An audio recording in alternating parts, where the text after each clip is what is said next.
The nurse ran outside, through the crowd, shouting, "I'm a nurse, I'm a nurse." Quavo shouting, "Please, please help." She kneeled next to Takeoff. His head was this way and up, and his eyes were rolled back and fixed. He says Takeoff and Quavo stopped by to get some jewelry cleaned and to check out a couple new pieces. He just said right there on Monday night, Takeoff is the one, very, very quiet, so nice. I've been around with them so many times. Hey, how y'all doing? What's going on? Please, like, DJ, stop that beat. Y'all, we need everybody to like this video right now. We are still mourning the loss of Takeoff. And we're still trying to figure out what happened to him, because nobody seems to care.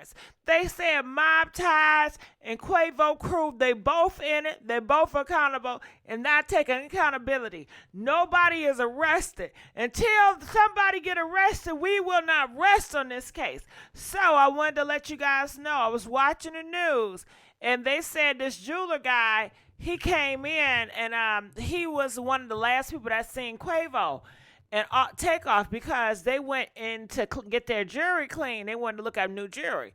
Now, speak of the jewelry. Now, ain't it funny how Takeoff, he had jewelry there going to the place at the bowling alley, but his jewelry was stolen from him during the time of his death? Let me tell you what that is. That is a trophy prize, okay? When they're taking these men out of here, they take the chain, and sometimes they still keep you alive. But once they take your chain, it's almost like a trophy, like I snatch. Okay, don't you know how the white men and people go hunting, right? And they pound all these animals. And they take the buffalo head or the deer head and they mount it in their closet or they mount it in the living room. It's like a trophy piece. And see, they don't mount the head of these niggas. They mount their chains. So that's what that is. You get what I'm saying? It's all evil and Knievel. Yes, it is. And that's how they play sport. They live by the guns. They die by violence. All that sugar. But that's what they're about. That's their life. All right, so I want to show y'all this. And it's a nurse that's speaking out, too. And this nurse talking about how she tried to save him. Oh my God, y'all should hear this. Check this out. Meanwhile, in Houston, a jeweler is coming forward with new surveillance video from the night Takeoff died. He tells 11 Alive Takeoff, Quavo, and their entourage stopped by his store just hours before that shooting. As our Cody Alcorn reports, the man known as the King of Bling was one of the last people to see the Grammy-nominated artist alive. This is surveillance video of Takeoff and Quavo along with their entourage walking into Houston's Johnny Dang & Company custom jewelry. We open late for you because that's a convenient that I always take care of them. Johnny Dang says his spot is always a stop for the group. Whenever they go to Houston, he just stop by, hanging out, and buy some new stuff. He says Takeoff and Quavo stopped by to get some jewelry cleaned and to check out a couple new pieces. He just said right there on Monday night, Takeoff is the one, very, very quiet, so nice.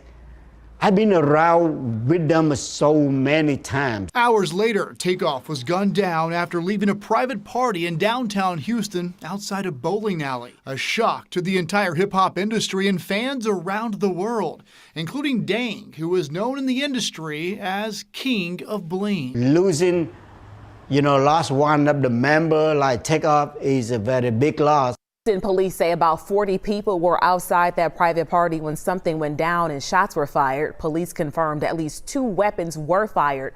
As of this hour, no one has been arrested in connection to the homicide. For more details and to keep up with the very latest on this investigation, you can follow all of Now you know that's sad. DJ, stop the beat. You got Asian men willing to speak out and talk about this. What a brother said. Why I ain't see no black men on the news talking about this, and it was a whole bunch of them there. But you got Asian dudes and nurses, and she white coming forward.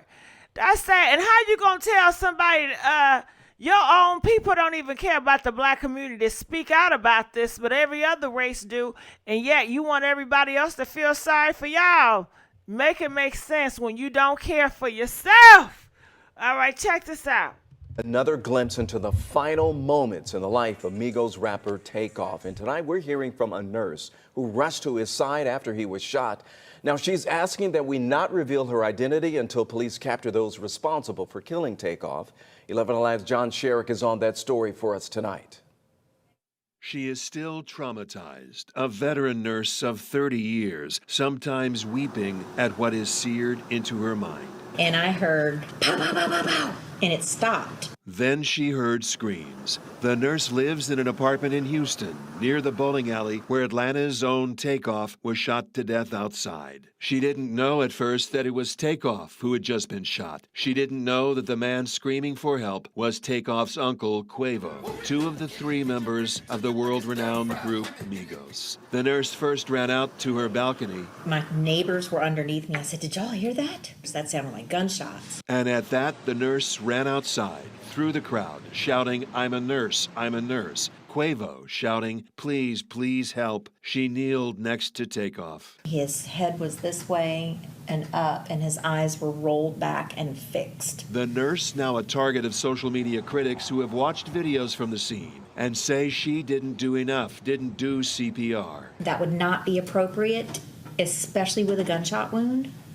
You would never do CPR because you would be circulating the blood. Which would cause even more blood loss through the wounds. She applied pressure to the wounds, soon realizing she was too late, and she broke down in tears, learning hours later that it was Takeoff who was in her arms. Moments seared into her mind. This nurse speaking out now, trying to convey words of comfort to Takeoff's family. And I just want something good to come out of this. Somebody to know that good people sometimes show up just because.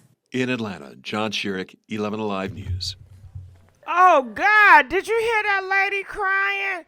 Oh, God, it touched my soul. Do you understand? She said when she got to Takeoff, his eyes was rolled on the back of his head so quick. Them pow-pows take you out of here. No response. Y'all really need to stop the violence. But you know what? I'm not going to say that because it's going to fall on deaf ears. How many years have they been saying stop the pow-pow? These niggas ain't going to stop. They don't care. They don't want to stop. They still going to talk about the pow-pow in the music. And that's what it is. And you can't blame nobody but themselves. You can't blame the record company because the record company calls you big money. Stop selling out.